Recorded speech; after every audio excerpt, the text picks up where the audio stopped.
Dalam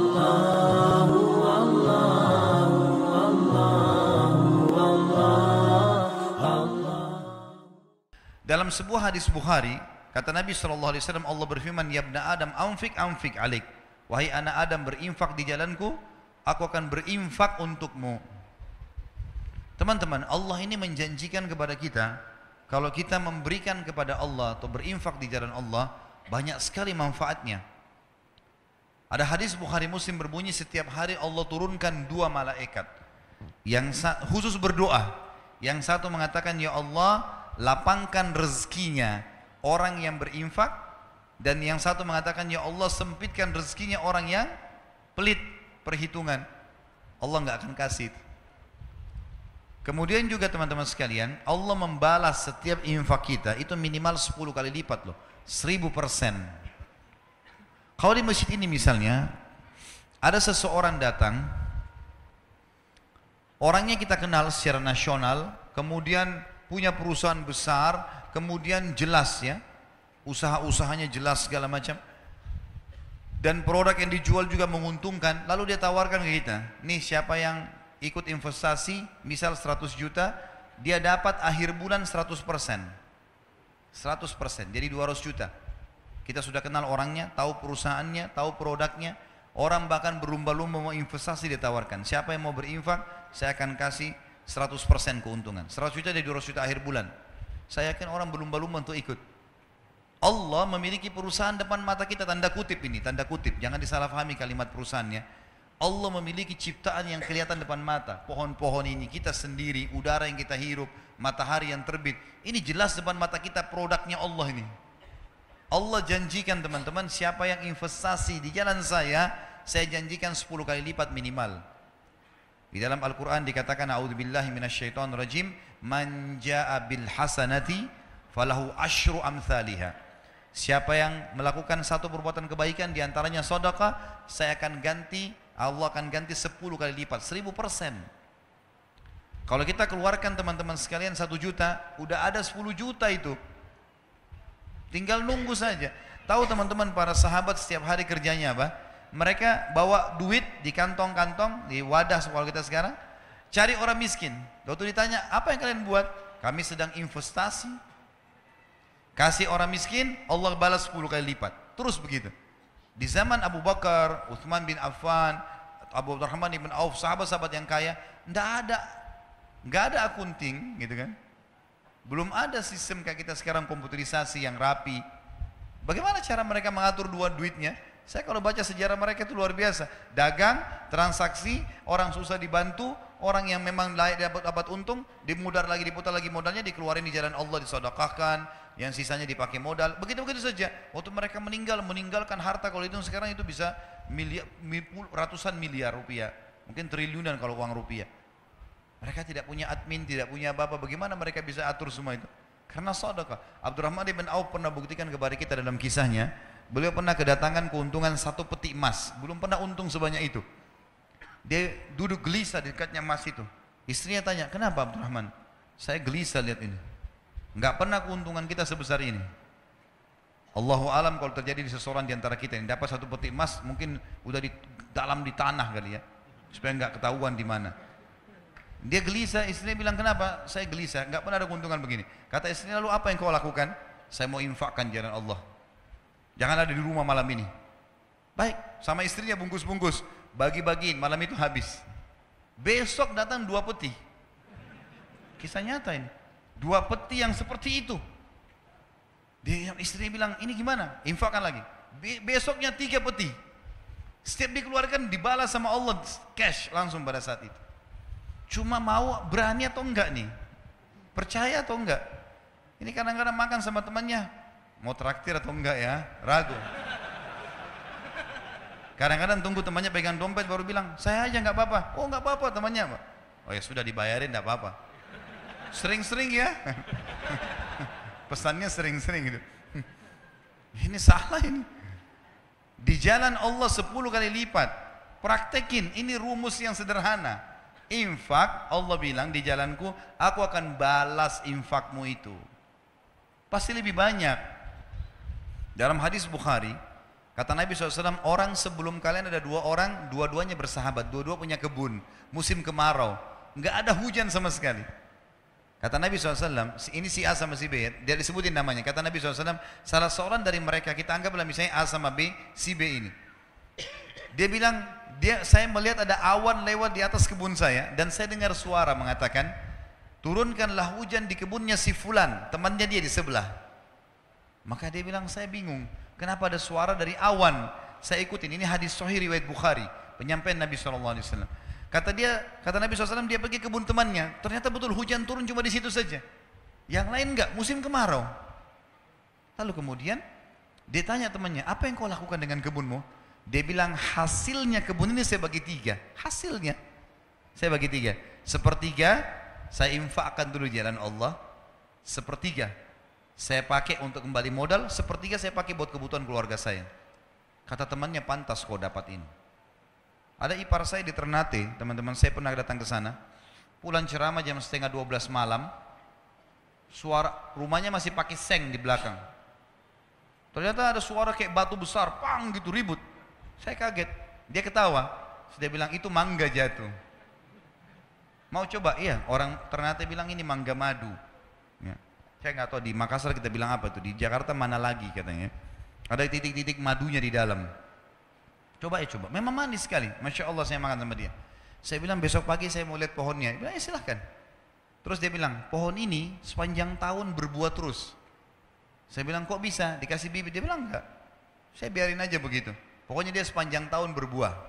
Biasanya kan mangga kita tahu setahun sekali kan. Paling maksimal setahun 2 kali itu sudah luar biasa.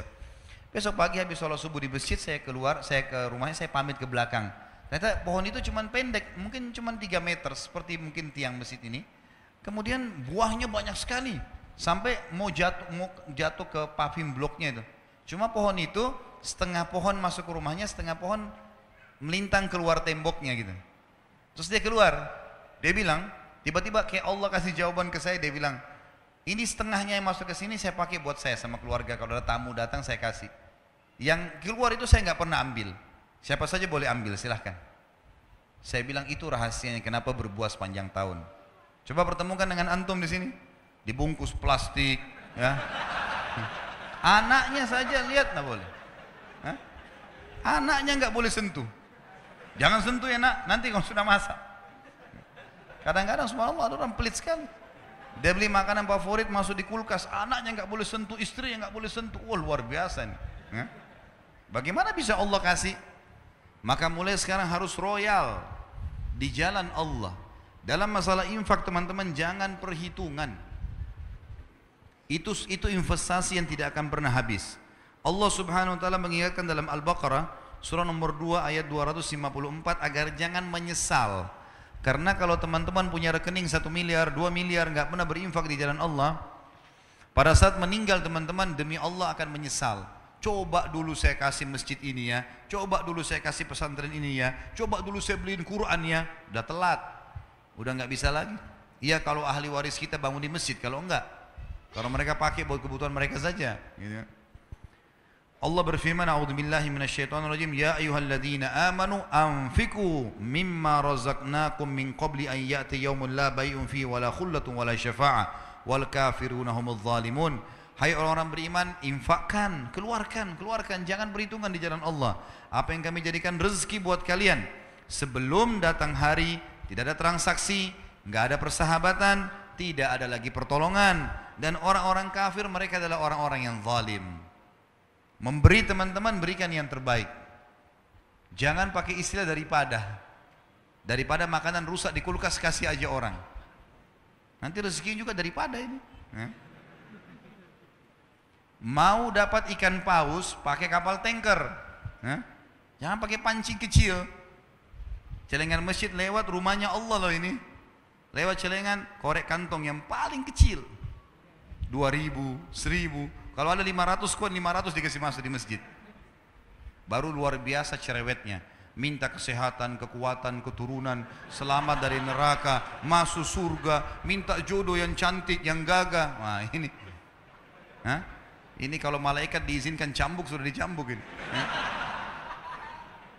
Dalam surah Ibrahim, surah nomor 14, Ayat 31 sampai 34 Allah juga berfirman, A'udzubillahi minasyaitonirrajim. Kulli ibadiyalladzina amanu, katakanlah hai Muhammad kepada hamba-hambaku yang beriman, yuqimus shalah, mereka selalu sholat, jaga 5 waktu sholatnya. Itu waktu absen kepada Allah, datang on time di awal waktu. Wa yunfiqu mimma razaqnahum sirran wa alaniyah, dan mereka selalu ikutkan setelah sholat infak, sembunyi-sembunyi atau terang-terangan. Karena kadang-kadang kita dimintai orang di pinggir jalan sudah. Ingat kaidah dalam ibadah, kalau ibadah telah tiba waktunya, saatnya eksekusi, bukan saatnya menilai. Misal azan, lalu kemudian kita lihat ada masjid, kayaknya masjid ini kotor, saya mau masjid sana saja. Bukan saatnya menilai. Azan, sholat, di masjid manapun sholat, gitu kan? Ada orang miskin lewat minta, bukan kita nilai orang ini masih kuat, orang ini bohong atau tidak, bukan urusan kita itu.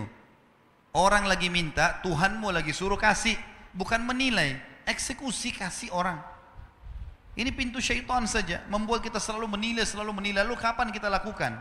Siapa orang yang kita anggap paling layak? Sementara berinfak boleh kepada orang kaya.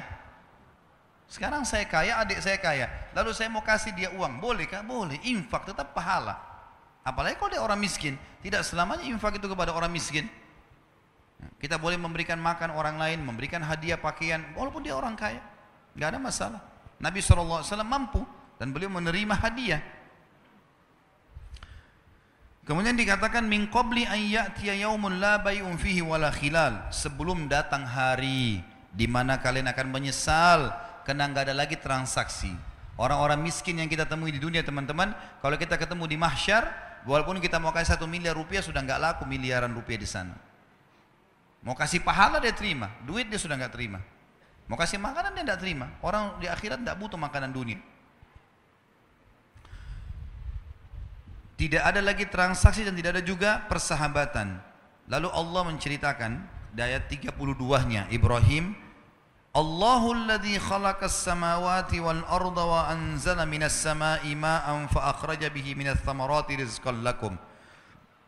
Yang telah memerintahkan kalian menjaga salat kalian dan menginfakkan apa yang menjadi rezeki buat kalian adalah Allah yang telah menciptakan seluruh langit dan bumi dan telah menurunkan air dari langit dan telah menumbuhkan dengan air-air itu buah-buahan sebagai rezeki buat kalian.